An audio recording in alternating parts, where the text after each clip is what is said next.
Gremlins. I'm reviewing Gremlins. And the sequel titled Gremlins New Batch. Honestly, I'm reviewing two of them because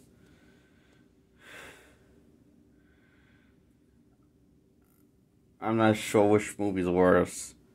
And also, once you see either Gremlin movie, you see both of them.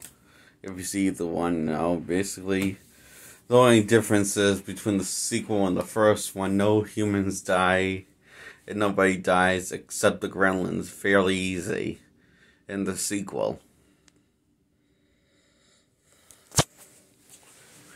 Well, that's the biggest difference I noticed. And also, Gremlins somehow made it back in the city of New York, the same location in the first one, and you think they're going to wreak havoc and cause mayhem and destruction and murder.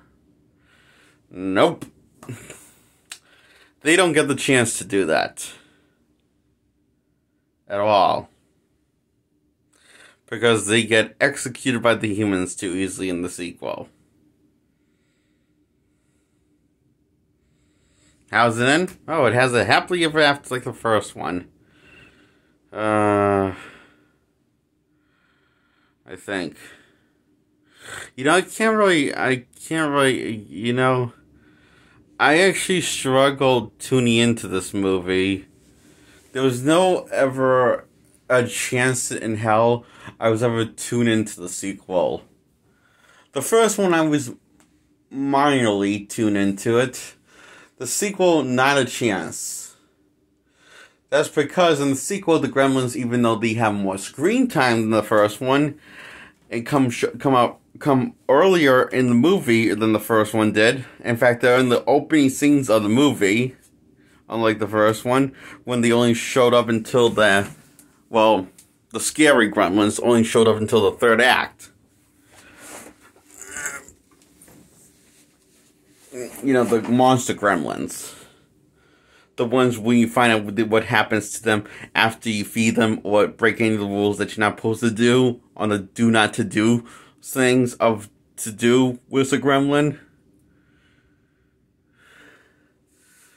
So, yeah. That's the first one. And then everything else, but the first one is like, yeah, that's what most people don't even seem to not remember what majority of the Gremlins movie is actually about. It's about a whiny, stupid kid being a whiny, stupid kid. And, oh, look, a pretty girl. Crush. I have a crush on a pretty girl because I'm a whiny, stupid kid. And I'm awkward because I'm a whiny, stupid kid. Just see me hammering up being awkward around the girl I like as a kid.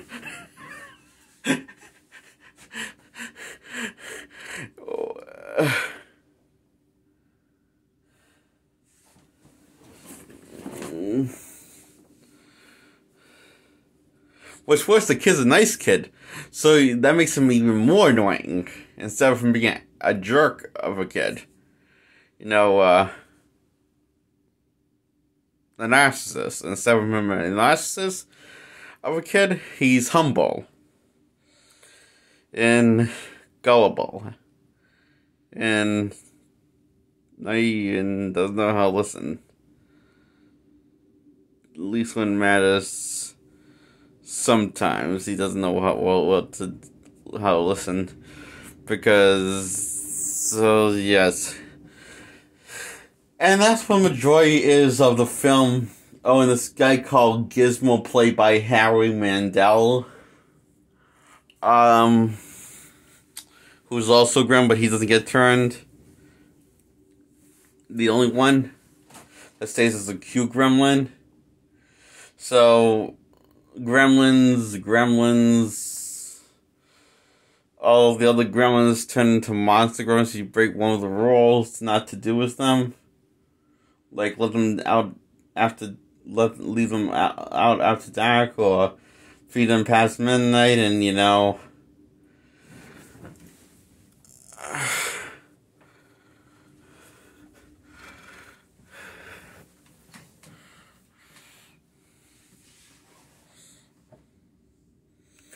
and it's throughout the film until the Gremlins really start, after they reveal themselves in the third act. For that time, you see Gremlins doing stuff off screen, but you don't really see what they're doing until you see a dog get murdered, and but it happened off screen when that happened, so you just see the aftermath effect, the window dressing of it all, of the actions that they've done, because the kids breaking each rule one night after the other.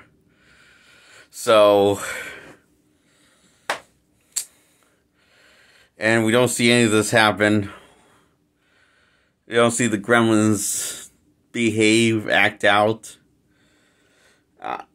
and do fucked up shit. We don't see the after the done it of what they're done after the kid break one of the rules, and so yeah, and then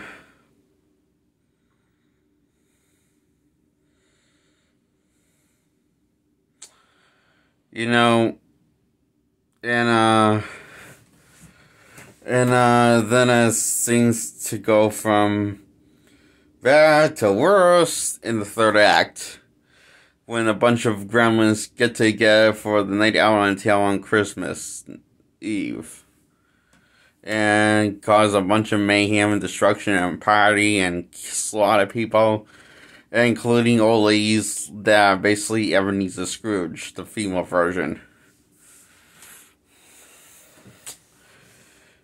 And, gotta tell you, when that happens, it's a damn good time. A really damn good time for a film. I just wish more of the film was like that,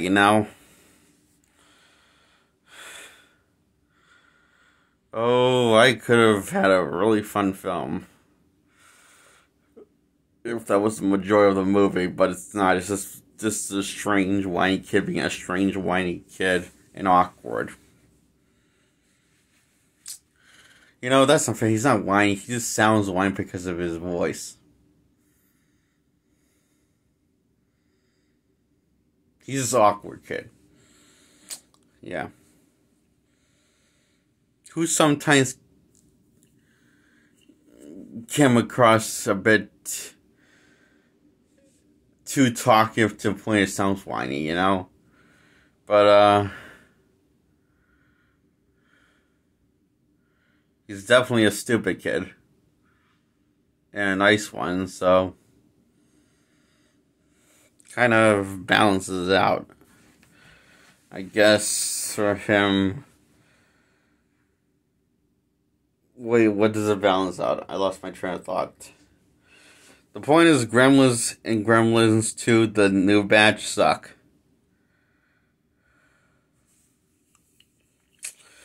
I give them equal points of crap of a score. I give them a 0 out of 10. And I regret watching these movies.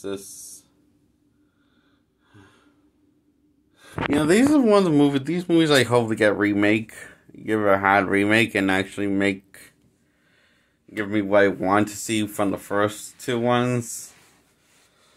If they ever remake the first two Gremlins movies, that would be a miracle for me. So yeah, I give Gremlins and Gremlins 2, the new batch, 0 out of 10. Shit, I always said that right. Yeah. Okay, I think that's enough I've said. Bye.